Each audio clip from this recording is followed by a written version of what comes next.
passou um pouquinho aqui. Então, eu vou dar continuidade num assunto que eu tratei já algumas 2-3 semanas atrás, mas é até uma série que tem sobre o Espírito Santo, que eu tenho sobre o Espírito Santo, e ela vai parecer um pouquinho com a mensagem do pastor de domingo, mas é só um pouquinho, porque vai usar os textos que ele usou de Gálatas. Mas se tem uma coisa que eu aprendi é que quando Deus repete algumas coisas é porque nós precisamos que aquilo seja repetido, né? Porque a gente precisa ouvir aquilo. Antes de continuar, eu quero pedir as bênçãos do Senhor. Pai, eu continuo em Tua presença, nós cantamos para o Senhor, louvamos o Teu nome. Esses hinos foram para preparar os nossos corações para a mensagem da Tua palavra. Que ela possa produzir o mesmo efeito em cada um dos irmãos, assim como ela produziu em mim. Que possamos fazer a Tua vontade, buscar ao Senhor e que possamos confiar em Ti. Possamos compreender que o Senhor nos salvou com um propósito. O Senhor enviou o Seu Filho com um propósito. E que possamos, Senhor, buscar Te servir todos os dias das nossas vidas, confiando no Senhor e não nos desviando, mas sempre buscando fazer a Tua vontade. Usa Teu servo, abençoa cada um dos irmãos aqui presentes, cada família aqui representada, aqueles que não puderam vir, o Senhor conhece os motivos, que o Senhor esteja trabalhando em cada coração também, esses que não puderam vir. Há alguns visitantes que vieram várias vezes e têm deixado de vir ou vem bem esporadicamente, que o Senhor também esteja trabalhando em seus corações, que eles possam compreender qual é o propósito para a vida deles também. Eu Te louvo e agradeço por tudo em nome de Jesus. Amém. Amém. Tabernáculo. Antes do tabernáculo, como é que Deus interagia com o homem, com Adão? Ele andava e falava diretamente com Adão. Veio o pecado, Adão foi expulso do jardim, e alguns anos depois que Deus chamou Abraão, depois que Deus chamou Moisés, instituiu a lei, veio o tabernáculo. E era a forma como Deus falava com os homens. Era a forma como Deus estava entre os homens. O Espírito Santo dele estava exatamente naquele lugar. Era onde ele vinha, no Santo dos Santos. Depois veio o templo de Salomão, depois o templo de Herodes. E no último templo, o que Deus fez? Enviou o seu Filho para morrer por nós. E no dia que ele morreu, o véu se abriu. O véu se partiu ao meio, dizendo uma coisa. Uma delas, Deus não habitaria mais ali. Deus habitaria em outro lugar. Deus habitaria nos homens. Ele faria morada nos homens. E isso é uma coisa muito importante que nós devemos entender. Porque tanto que é ensinado sobre o templo, sobre o tabernáculo, que muitas vezes se torna algo mecânico. Mas lembra que tanto no tabernáculo quanto no templo depois, para poder chegar na presença de Deus, não era qualquer um. Era algo especial. Era algo muito importante. E o sumo sacerdote que podia entrar no Santo dos Santos. Somente ele. E morrendo de medo. A Bíblia diz que ele tremia para entrar lá. Porque tinha que amarrar os sinos, ele tinha toda uma estrutura para que ele pudesse entrar na presença de Deus. Mas a partir do momento que ele passou a habitar no homem, naqueles que creem em Cristo como Senhor e Salvador, parece que o homem perdeu a noção dessa importância de ser o templo do Espírito Santo. E é algo muito sério. É algo que nós temos que entender que aquele que creu em Cristo não pertence, eu não pertenço mais a mim, nenhum de vocês que aceitaram a Cristo como Salvador, não pertencem mais a vocês mesmos. Vocês pertencem a Deus. Eu pertenço a Deus. Eu sou templo do Espírito Santo. Porque eu sou bom? Não, porque eu fui comprado. E como templo, como esse lugar aqui é a habitação do Espírito Santo, eu tenho que entender como agir com isso. Não é exatamente esse o assunto, mas nós vamos tratar um pouco disso também. O Espírito Santo e a vida cristã. Não sabeis vós que sois o templo de Deus e que o Espírito de Deus habita em vós? 1 Coríntios 3,16. Antes de continuar, eu esqueci, na última mensagem que eu preguei, eu esqueci de falar isso.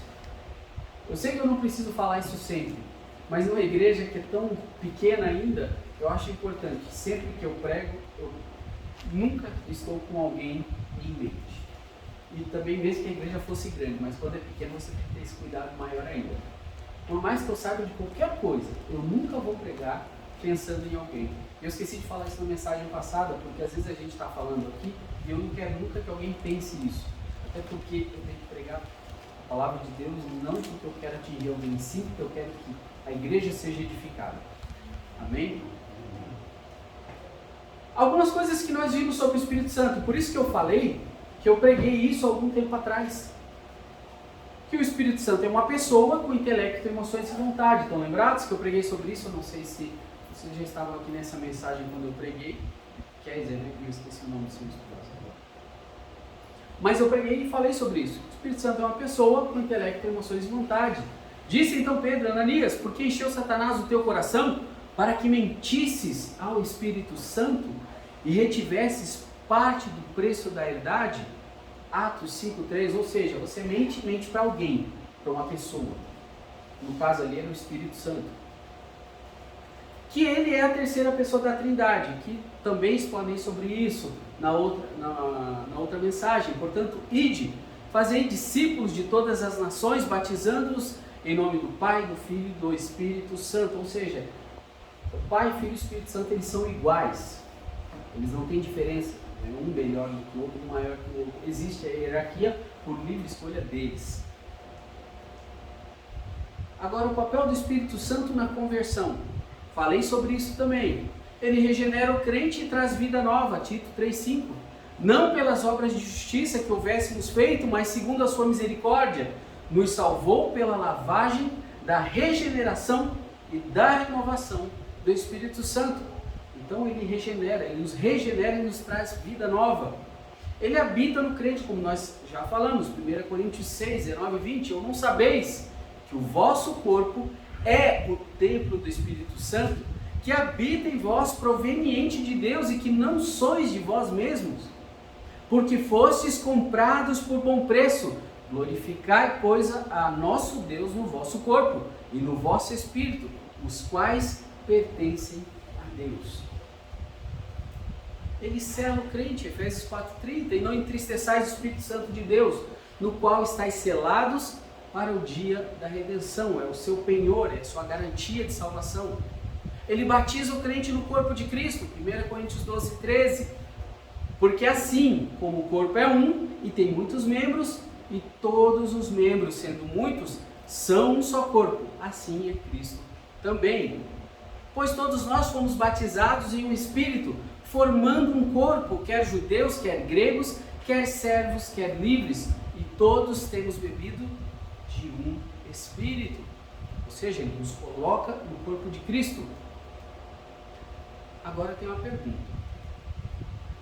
Como saber se o Espírito Santo está ou não habitando em mim? E esse é o tema da nossa mensagem. Por que isso? Muitas pessoas passam por esse tipo de dúvida, principalmente quando está desviado, quando está passando por alguma luta espiritual e tem caído, tem sucumbido. Eu passei por esse tipo de luta e eu acredito que, se não todo, quase todo crente passou por isso. Não é possível que eu estou pensando essas coisas, não é possível que eu fiz isso. Será que eu sou salvo? Será que o Espírito Santo habita em mim mesmo? Porque eu não sinto nada, e isso é um problema, que muita gente acha que tem que sentir alguma coisa, que tem que ser a emoção que deve conduzir. Não é verdade. Deus usa a emoção sim, mas ela não é o foco e nem o principal. Em muitos casos você não vai ter emoção, você não vai sentir. Mesmo que Deus esteja te conduzindo, você não vai sentir uma coisa te impulsionando. Como saber se o Espírito Santo está ou não habitando em mim? Primeiro, a presença do Espírito Santo produz fé. Gálatas 3, de 1 a 9, por isso que eu mencionei a mensagem do pastor. A vida cristã começa com fé. Quando Paulo esteve na Galácia, muitos creram. Por isso até que a carta foi escrita para as igrejas da Galácia. Por quê? Porque pessoas creram. E houve evidência na vida deles. Olha o verso 5. Aquele, pois, que vos dá o Espírito e que opera maravilhas entre vós, o faz pelas obras da lei ou pela pregação da fé? Ou seja, foi a fé que fez toda... O Espírito Santo trabalhou no coração deles quando Paulo pregou, e eles creram em Cristo, e foi feito maravilhas no meio deles. E eu oro para que Deus faça essas maravilhas. Claro, não vai ser a mesma coisa que nos tempos bíblicos, porque não vamos falar em línguas, não vamos fazer nada dessas coisas que eram feitas naquela época, mas que Deus opere maravilhas no nosso meio, que possamos ser usados por Ele. Esses convertidos estavam sendo levados a crer que deviam guardar a lei. Aqui é onde muitas seitas erram. Lembra que eu falei na aula da IBD no domingo? Que eu falei, olha, eu fiz o evangelismo essa semana, e aí conversei com o senhor que, apesar de ir na igreja pentecostal, há muitos anos ele não tinha certeza da salvação. E quando eu comecei a pregar o evangelho para ele, eu percebi que ele não compreendia o evangelho. Eu percebi que ele não compreendia que ele era pecador e que precisava ter os seus pecados perdoados, lavados. E que ele estava baseado mais numa religiosidade. E é esse tipo de pessoa que muitas vezes tem dúvidas. E aí é preciso pregar o evangelho para eles. Mas a questão da lei é só um ponto aqui que eu coloquei, mas que qualquer coisa que a gente ache que pode fazer para merecer qualquer coisa da parte de Deus está errado. Porque o que eu mereço é outra coisa. Tudo que eu tenho, tudo que eu sou e tudo que eu ganhar é Deus que dá. E isso é algo que tem que estar na nossa consciência, tem que estar no nosso coração. Mas voltando aqui para o texto, para o tema da mensagem, esses convertidos estavam sendo levados a crer que deviam guardar a lei, aqui é onde muitas seitas erram, porque a lei foi cumprida em Cristo, Romanos 10:4, porque o fim da lei é Cristo para a justiça de todo aquele que nele crê. Cristo cumpriu a lei. Por isso que ele falou, não vim retirar, abolir, eu vim cumprir. E ele cumpriu. E nós nos apoiamos nisso. A nossa justificação está apoiada nesse cumprimento que ele fez. Porque nós não temos condições. O Espírito Santo aumenta a nossa fé através da palavra escrita. O estava está frisado, operando na revelação. Ou seja, não está mais. Nesse ponto não. Porque a profecia nunca foi produzida por vontade de homem algum, mas os homens santos de Deus falaram inspirados pelo Espírito Santo. Quantas vezes a gente vê pessoas falando, não, eu tenho uma revelação. Não tem revelação nenhuma. Não existe mais revelação. Ele estava operando na inspiração. Toda a Escritura é divinamente inspirada e proveitosa para ensinar, para redarguir, para corrigir e para instruir em justiça. O Espírito Santo estava operando. Agora, ele está operando na iluminação. Mas aquele Consolador, o Espírito Santo, que o Pai enviará em meu nome, esse vos ensinará todas as coisas e vos fará lembrar de tudo quanto vos tenho dito. João 14:26. É algo muito simples. Eu lembro que quando eu tinha 17 anos, eu peguei uma Bíblia que tinha na minha casa e eu fui ler o livro de Apocalipse. Eu fiquei com medo terrível, mas eu não compreendi nada, eu não entendi nada, eu só fiquei com medo.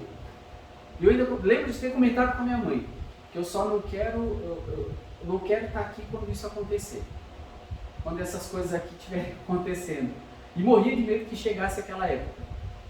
Hoje, com o entendimento que o Espírito Santo dá, a gente sabe que O crente não vai passar por isso. Nós entendemos que nós vamos ser livres dessa situação, desse acontecimento que vai ter no futuro. Não sabemos quando. Tendo iluminados os olhos do vosso entendimento, para que saibais qual seja a esperança da sua vocação e quais as riquezas da glória da sua herança nos santos. Efésios 1,18. Ele faz com que você entenda a palavra de Deus. Ele faz com que você não só entenda, mas entenda de uma forma que você perceba: olha, eu tenho que mudar meu comportamento. Nisso aqui, nisso aqui. É algo muito prático. Ele aumenta a nossa fé revelando Cristo, a palavra viva. É uma promessa do nosso Senhor. João 16, 13, 14. Mas quando vier aquele Espírito de verdade, ele vos guiará em toda a verdade, porque não falará de si mesmo, mas dirá tudo o que tiver ouvido e vos anunciará o que há de vir. Ele me glorificará, porque há de receber do que é meu e vou há de anunciar. Quanto mais conhecemos a Cristo, mais forte se torna a nossa fé. Quanto mais próximo você está de Cristo, menos você vai duvidar, menos você vai ter medo. Por quê? Porque você sabe que Cristo é quem está cuidando de você. Eu não tenho medo nenhum da Covid, não tenho medo mesmo. Por quê? Porque eu sei que Deus é quem está cuidando de mim.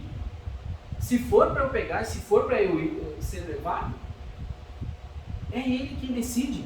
É Deus quem vai decidir, não sou eu. Claro, a gente faz o que a lei pede, sim, com certeza. Por quê? Porque nós temos que respeitar a legislação do país, desde que ela não invalide a palavra de Deus, desde que ela não vá contra a palavra de Deus. Mas tirando isso, eu uso máscara muitas vezes para não escandalizar pessoas, para não ofender pessoas. Mas por mim eu nem usava, porque eu sei que é Deus quem está cuidando. Até porque essas máscaras praticamente não servem. A presença do Espírito Santo também produz uma luta. Gálatas 5,17. Porque a carne cobiça contra o Espírito, e o Espírito contra a carne, e estes opõem-se um ao outro para que não façais o que quereis. Mas antes que isso aconteça, quando você aceitou a Cristo como Salvador, houve paz no momento da sua conversão. Por quê? Porque antes de aceitar Cristo, você vive com medo de tudo. Você tem medo de várias coisas. Tem gente que diz, não, eu não tinha medo de nada. Mas sempre tem medo de alguma coisa. Não sei que luta que você estava passando, mas no dia que eu aceitei a Cristo, que eu compreendi, aquilo me trouxe uma alegria tão grande, trouxe uma paz tão grande. É algo que não dá nem para explicar direito.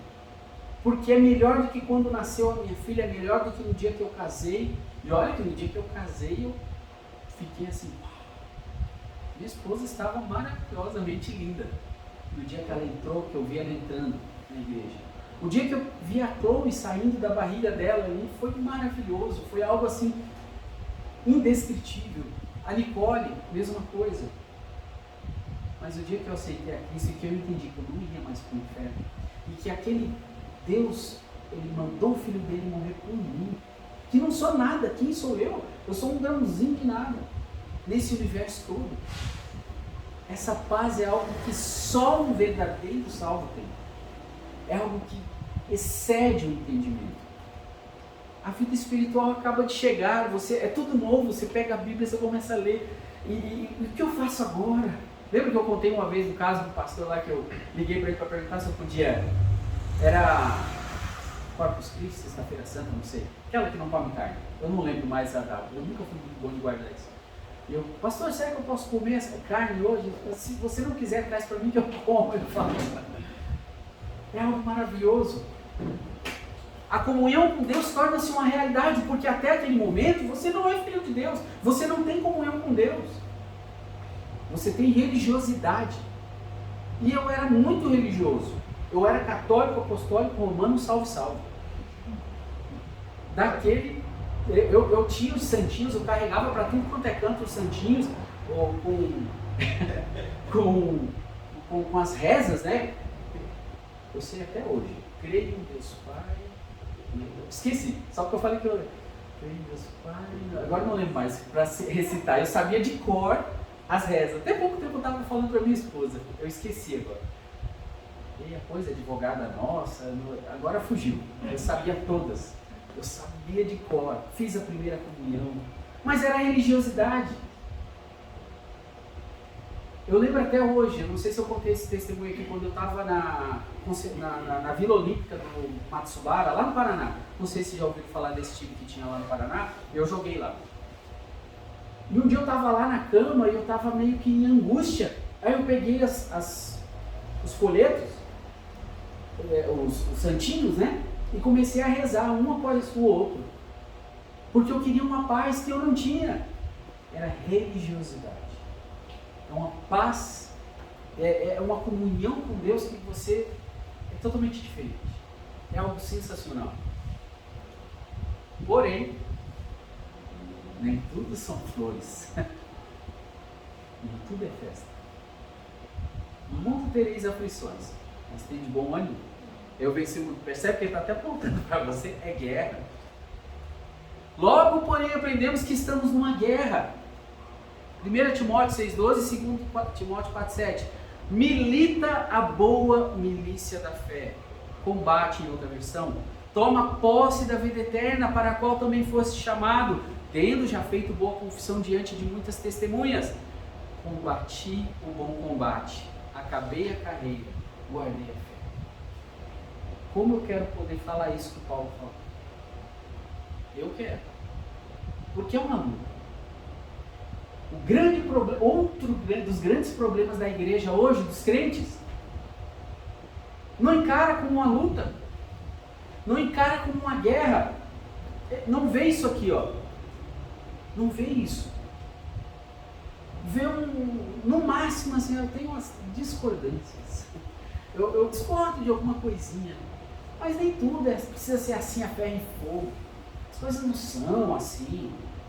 Normalmente são os liberais que gostam de falar isso, ou algumas dessas igrejas que dizem que a gente não deve sofrer.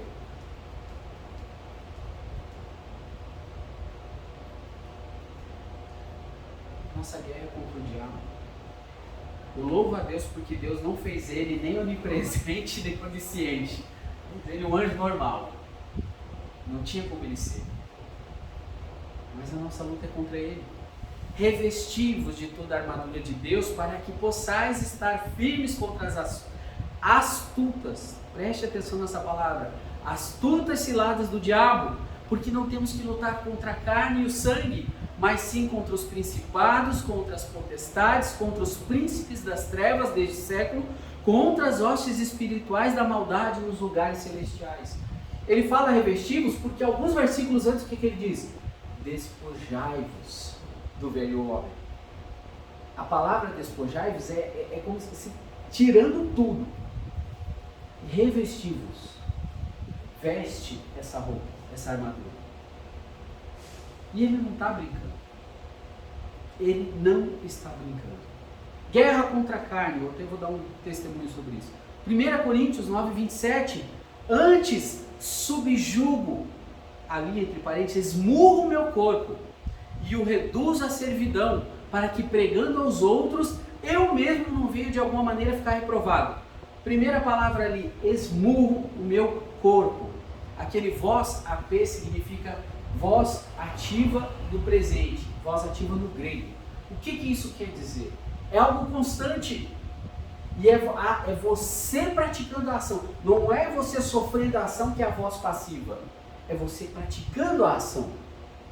Eu esmurro meu corpo. Já viram aquele filme? Não recomendo que veja mais. Mas já viu aquele filme Clube da Luta? Ou pelo menos um vídeo?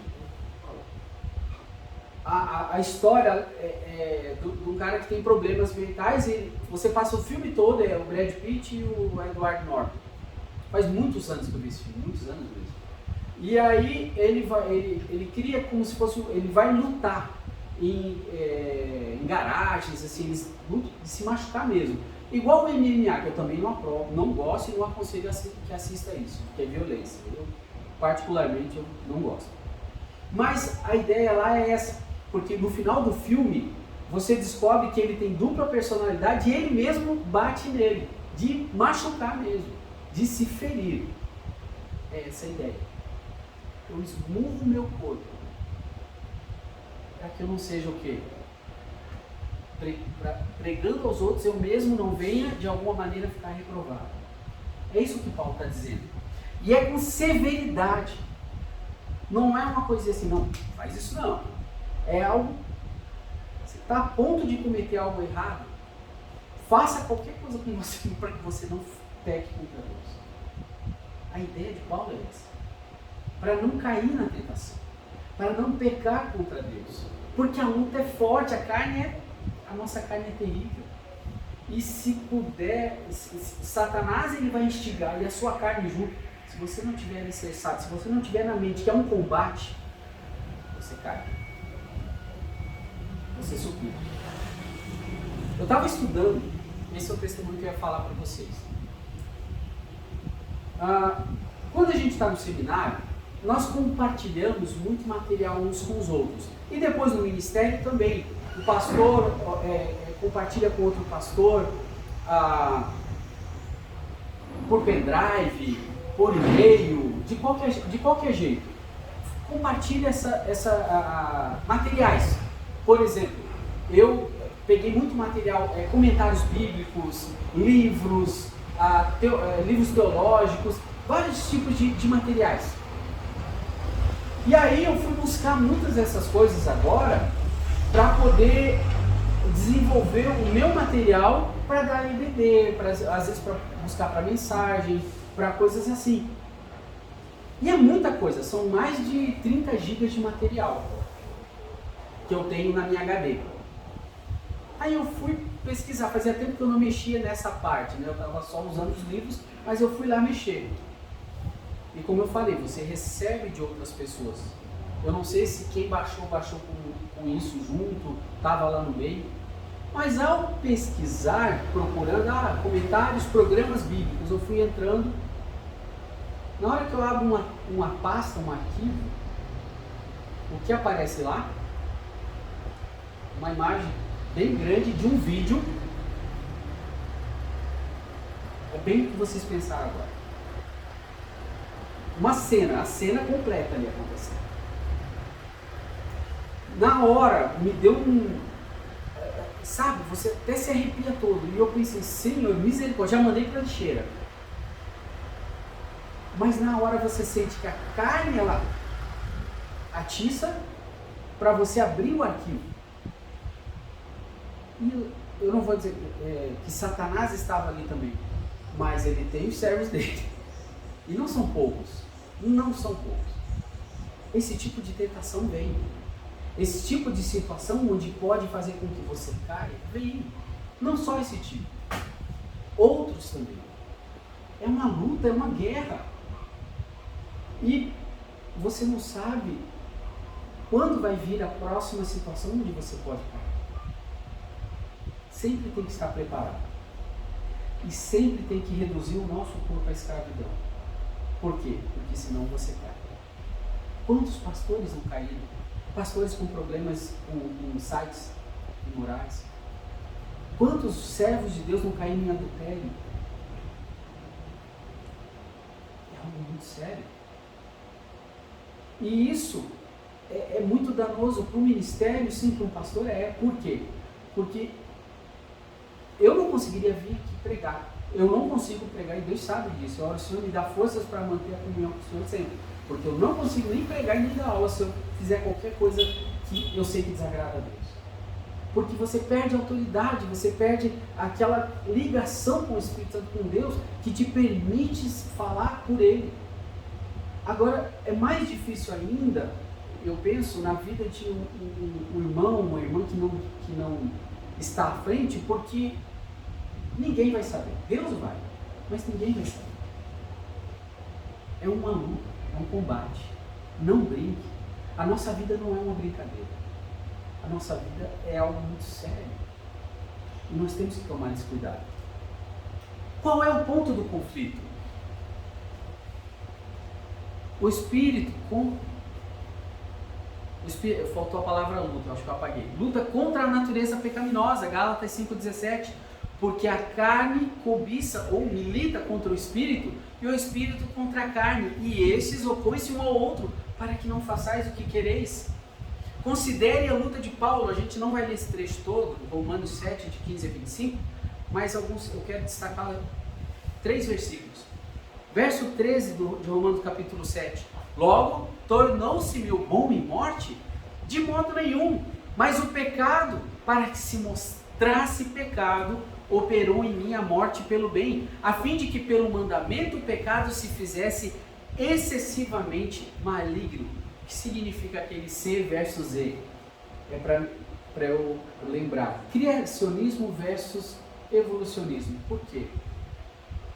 Agora até me fugiu a ilustração da cabeça. Me deu um...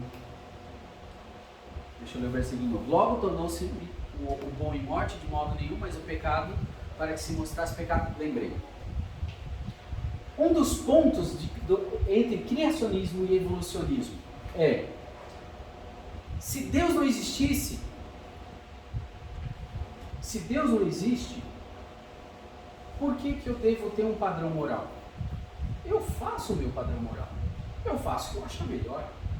Eu faço o que eu acho certo. Deus não existe. Mas é aí onde nós entramos com o argumento que sim, os homens têm um padrão moral. Nós temos a consciência do certo e do errado. Essa consciência vem de alguém, de um ser supremo, que estabeleceu o padrão de certo e errado.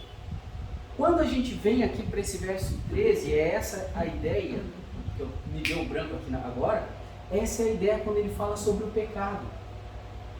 A lei veio para mostrar isso para nós, que nós somos pecadores. A lei serve para mostrar o caráter de Deus, mas para mostrar que eu sou terrivelmente mau. Essa é a função da lei. Aí ela chega e mostra para você, isso é errado. Porque antes de você saber da lei, você diz, não, mas eu não sei o que é certo e o que é errado. Aí Deus, a lei está aqui, ó. Isso é errado. Isso é errado. Isso é errado. E se você cair em um ponto desse, você é culpado dos 613. Essa é a ideia. Por isso existe essa luta no nosso coração. Por isso existe a luta dentro do nosso ser. Porque nós sabemos o que é certo e o que é errado. Por quê? O dia que nós aceitamos a Cristo, começou esse conflito. Começou esse combate entre a velha natureza e a nova natureza. E a velha quer continuar fazendo as coisas erradas, mas agora você tem a nova que te diz que isso é errado. E isso você não pode fazer mais. Você não pode mais pensar nisso, você não pode mais falar nisso, você não pode mais olhar para aquilo. Por quê? Porque é pecado, porque é errado. Por isso que ele fala sobre a lei e sobre essa luta no capítulo 7. Versos 19 e 23, porque não faço o bem que quero, mas o mal que não quero, esse eu faço. Mas vejo nos meus membros outra lei, que batalha contra a lei do meu entendimento e me prende debaixo da lei do pecado que está nos meus membros. Aí ele fala mais para frente, miserável homem que sou, quem me livrará do corpo dessa morte? Aí depois ele fala, mas graças a Deus por Cristo Jesus, que me livrou. E aí eu vejo uma lei, que com o corpo eu até faço coisas que eu não quero, mas dentro, eu sei que eu não estou fazendo aquilo e não vou fazer mais aquilo. É uma luta. E você precisa entender que nós não estamos aqui para brincar. Eu preciso entender, todos nós precisamos entender, que nós não estamos aqui para brincar. A nossa vida não é brincadeira. Não é só levantar de manhã, trabalhar, voltar para casa, jantar, conversar um pouco com a família e dormir. Não é assim tão simples. Porque você não foi salvo apenas para isso. Lembra que nós somos um corpo? Lembra que o Espírito Santo habita em você? Lembra que você não pertence mais a você? Aqui é outra evidência disso. Quando você tem essa luta no seu coração, é uma evidência de que o Espírito Santo habita em você. Mas nós precisamos entender isso.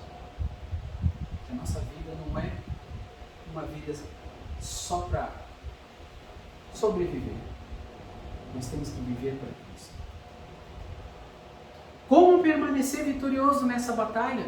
Porque se é tão ferrenha, se é tão difícil, se é tão complicado, se é uma luta tão complexa, como é que eu vou conseguir? Alimentando a nova natureza com a palavra de Deus. Escondi a tua palavra no meu coração para eu não pecar contra ti. Parece clichê, com certeza vocês já ouviram o pastor Bill, já ouviram um monte de pastor pregando e falando, é só ler a Bíblia, é só ler a Bíblia. O problema é que a gente ouve isso, vai para casa e não lê. A gente ouve, vai para casa, não, agora eu vou ler, agora eu vou começar a ler a Bíblia. Lê um capítulo, meu Deus, começa a dar o sonho, começa a pensar em qualquer coisa é contigo para te desviar a atenção.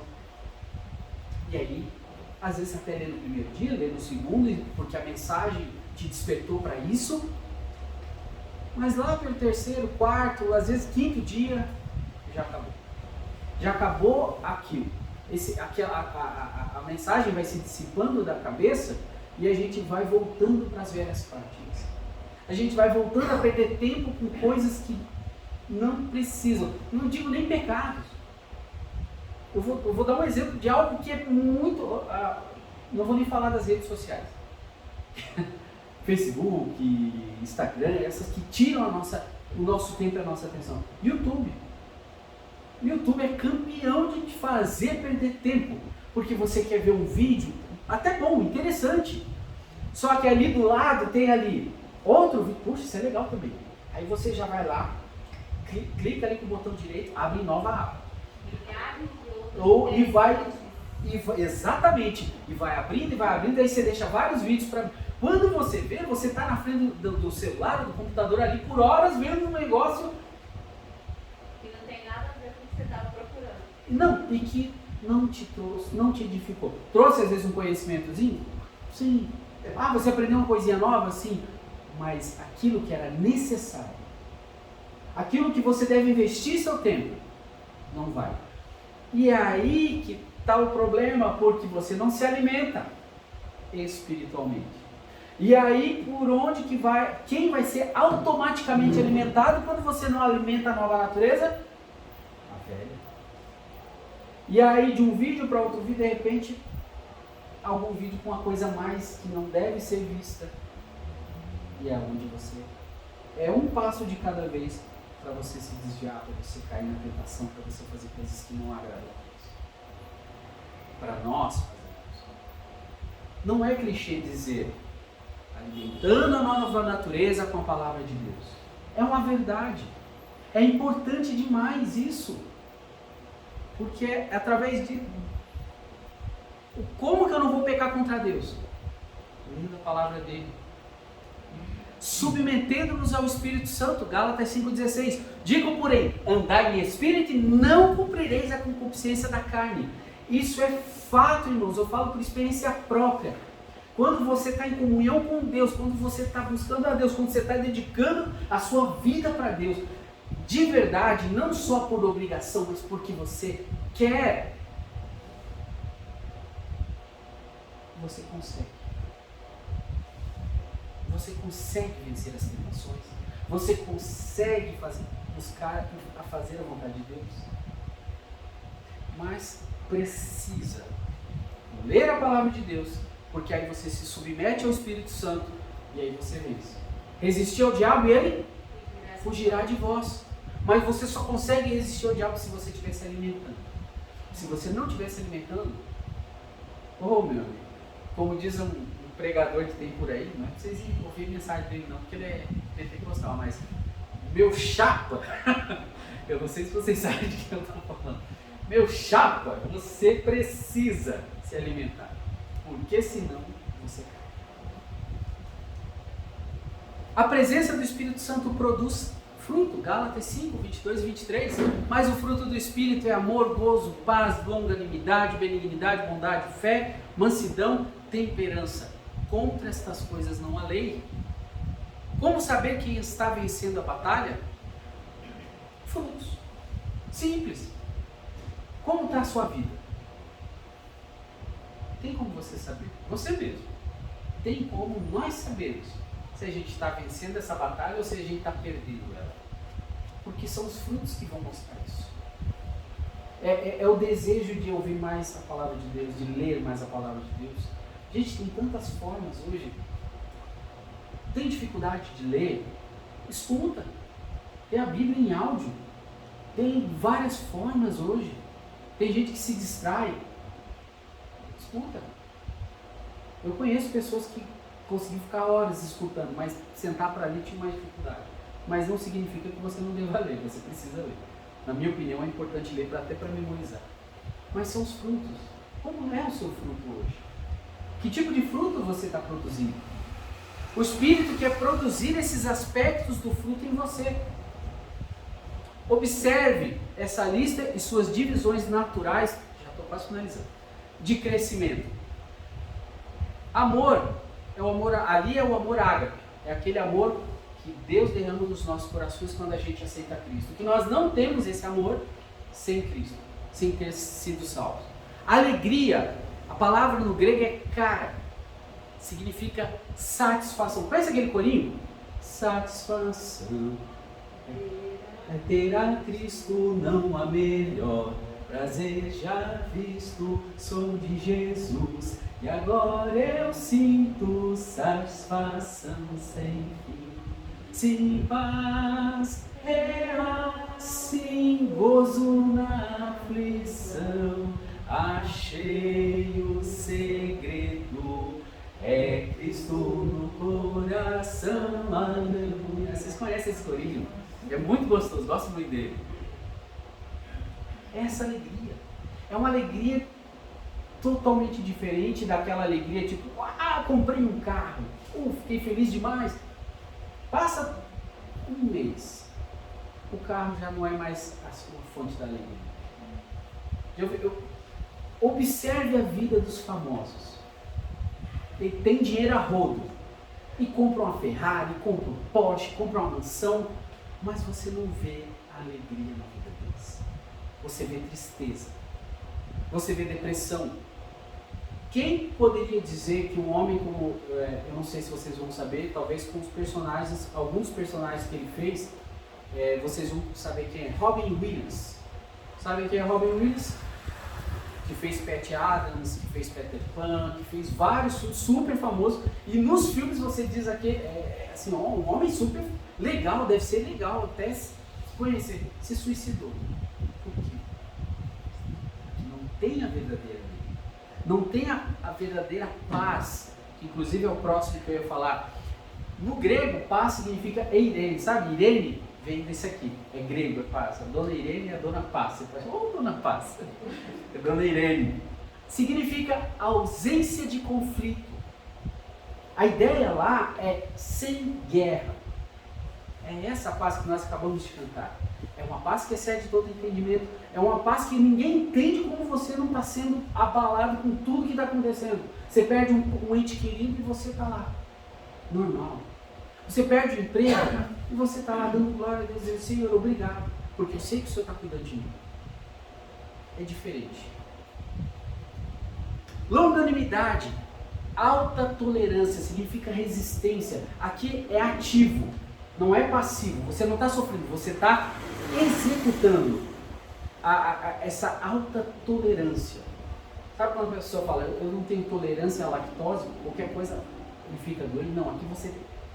Essa longanimidade te traz uma tolerância ao sofrimento, às adversidades, aos problemas. Mas isso faz parte do fruto do Espírito. Benignidade, não, é quase a mesma coisa que bondade, mas a ideia ali é integridade moral. Fazer o que é certo. Não importa que todo mundo está fazendo errado, você faz o que é certo. Eu não sei se eu contei o exemplo de uma irmã em Cristo lá de Curitiba, eu posso até falar o nome dela, Evelyn, que um dia ela estava no ônibus, eu não sei se eu contei esse testemunho aqui, ela estava no ônibus, aí tinha um engarrafamento, e aí o motorista desceu, o cobrador desceu do ônibus, e as pessoas começaram a pegar o dinheiro lá de volta. Não, já que o ônibus não vai me levar, eu quero o meu dinheiro de volta, por causa que estava no meio do engarrafamento. E ela foi, e ela não é grandona nem fortuna, miudinha. Bobear menor até que ela anda.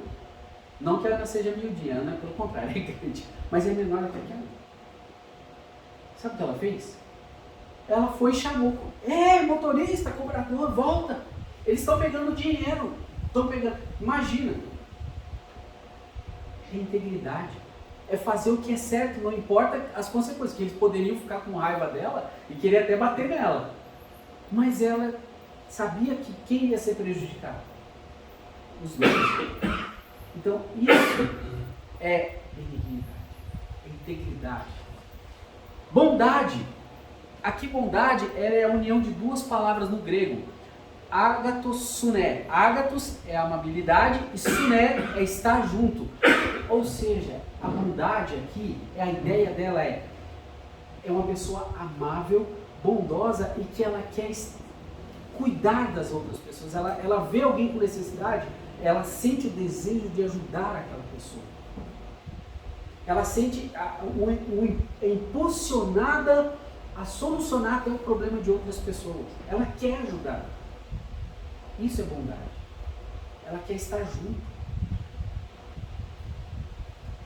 Fé, forte convicção em relação a Deus.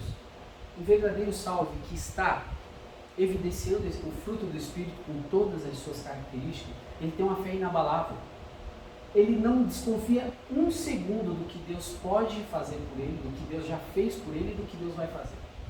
É uma fé que move montanhas, mas ele não usa essa fé para mover montanhas, ele tem a fé em Deus, naquilo que Deus já prometeu para ele. Mesmo que as promessas só se cumpram na glória. Mansidão, aqui em vez de ser ativo, é passivo, é dócil. Aqui eu coloquei os dois exemplos, Moisés e Cristo. Moisés poderia fazer o quê quando o povo de Israel estava lá? Brigando, murmurando, reclamando. Quem manda aqui sou eu. Eu sou o homem que Deus chamou, e se vocês não me obedecerem, eu vou falar para o Senhor, fogo do céu nesse povo.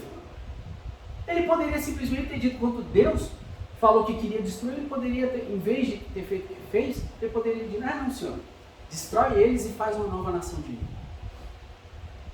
Mas é alguém manso. Lembra que a Bíblia falava que Moisés era o homem mais manso da terra? O homem manso é isso. Ele é dócil, o homem, mulher, é algo que, mesmo que ele seja ofendido, ele não é afetado por essas ofensas. Cristo, quando estava sendo cuspido, quando estava apanhando, o que Cristo falou? Quando ele estava sendo crucificado, o que ele falou? Pai, perdoa-os. Eles sabem o que fazem. Fosse eu, desce fogo do céu desse povo, deixa eu descer daqui. Mas não. É manso, mansidão e domínio próprio. Autocontrole. Por que ele está sensual? Porque a ideia principal do domínio próprio é essa. A gente vai entender todas essas características, para quem que elas apontam?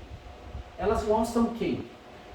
Esse fruto do Espírito com todas essas características. Quem vem à sua mente assim? Que seja assim. Cristo. Cristo tinha tudo isso. Por que a Bíblia fala que nós temos que ter o caráter de Cristo? Porque esse é o caráter. É esse o tipo de crente que nós devemos ser. Todos nós. Todos salvos. A presença do Espírito evidencia o caráter de Cristo. Já estou crucificado com Cristo e vivo não mais eu, mas Cristo vive em mim. E a vida que agora vivo na carne, vivo-a pela fé do Filho de Deus, o qual me amou e se entregou a si mesmo por mim.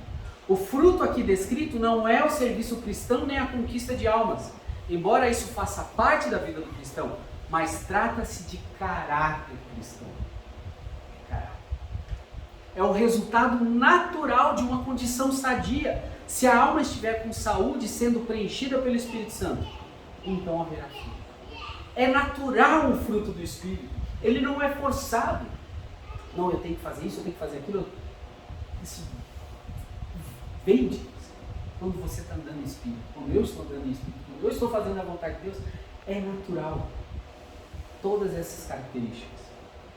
Conclusão. O que o Espírito Santo está produzindo em você? Somente em submissão a Ele é que seremos frutíferos. Estas são as evidências de alguém que é habitado pelo Espírito Santo. Lembra da primeira pergunta lá? Elas existem em você. E eu encerro com essa pergunta. Amém? Vamos orar? Senhor, obrigado pela Tua palavra. Nos ajuda, Senhor, a evidenciarmos o fruto do Espírito em nossas vidas. Mas que, acima de tudo, possamos buscar ao Senhor, buscar a Tua palavra, permitir que o Teu Espírito Santo conduza as nossas vidas.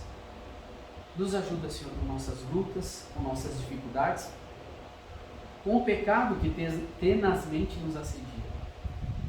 Que possamos, Pai, alimentar a nova natureza para que ela possa vencer a velha natureza. Ajuda cada família, cada irmão aqui presente, Senhor. Ouve as nossas orações, os pedidos de oração também, segundo a Tua vontade e Teu querer, responde eles, Pai. Nós te louvamos e agradecemos em nome de Cristo. Amém.